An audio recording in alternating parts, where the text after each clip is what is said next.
Hey friend, are you working in a song in Pro Tools and you've decided you want to change up the arrangement?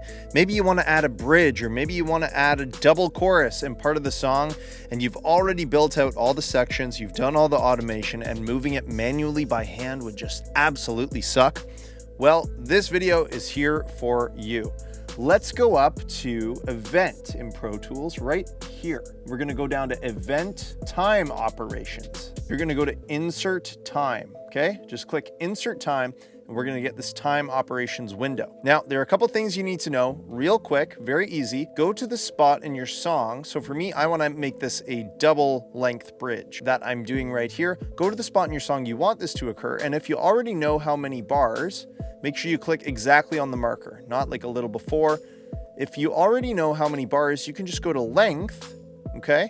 And for me, this is going to be now 16 bars that I want to add. Actually, if it's already 8 bars and I'm making it a double chorus, I'm going to actually just make it 8 bars longer. So I'm going to put length in there.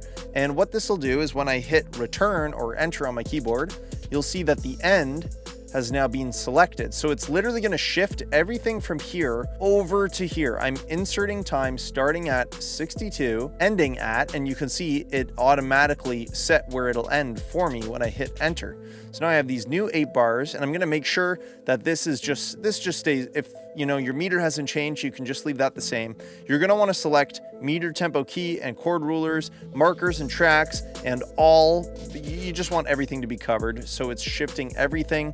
And then you need to also take note that hidden tracks, like if you have something hidden over here, it's not going to be affected by this. So make sure you have anything that you want in your arrangement, as it probably already should be, being shown on the main page. And also one thing to note is if you have any VST instruments or any plugins that are frozen on your track that you've used freeze for, maybe it's to save some CPU or something like that, you're actually going to have to unfreeze those plugins before you can make this move. So you can unfreeze the plugins and then hit apply, everything will move, and then you can refreeze them if you need to get some CPU back, or maybe you just want to make sure that that VST instrument behaves as it's supposed to, those pesky VSTs. You're going to need to unfreeze those before you can do this. Just hit apply, and here's what's going to happen. We got a whole bunch of new space in our song to work with.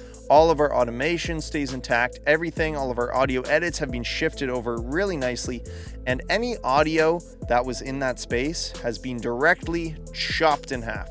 So you can fade that out how you want. You might have to go and look at a couple MIDI notes that might have been carrying through the section and just see if it has affected any of those. There's a MIDI note, for example. You just want to check that your MIDI notes have not been messed up and that they still are where they belong, that you might not need to move the MIDI note over to, because if you had some overlap, could cause some issues. Friend, if this helped you, I have something I think you'll like even more. It's called my home mixing cheat sheet. It is absolutely free to download. The link is in the description, and it's going to give you common settings for EQ, compression, and even possible effects for all your most popular instruments when mixing, from kick drum to snare drum to overheads. Those are just drums, but also bass guitar, acoustic guitar, electric guitars, vocals, strings, synths, keys, thing you can imagine, common EQ and compression settings used by the pros, and even possible effects. It's all in a one-page chart just for you. I know you're gonna love it. It's gonna help you out a lot, so go enjoy that. Link is in the top of the description. My friend, have fun inserting some extra time in your song, giving you that arrangement flexibility. Don't forget to subscribe for more, and I will see you in the next video.